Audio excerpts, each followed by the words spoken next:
Assalamualaikum warahmatullahi wabarakatuh. Perkenalkan nami Abdi Muhammad Farhan di kelas 11 MIPA 4. Jadi Abdi bade nyalikeun warta tentang bencana alam longsor.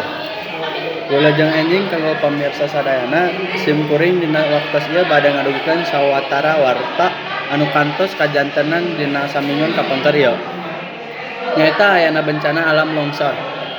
Pas poe Kamis 27 November 2022 aya bencana alam longsor di daerah Tanjung Sari.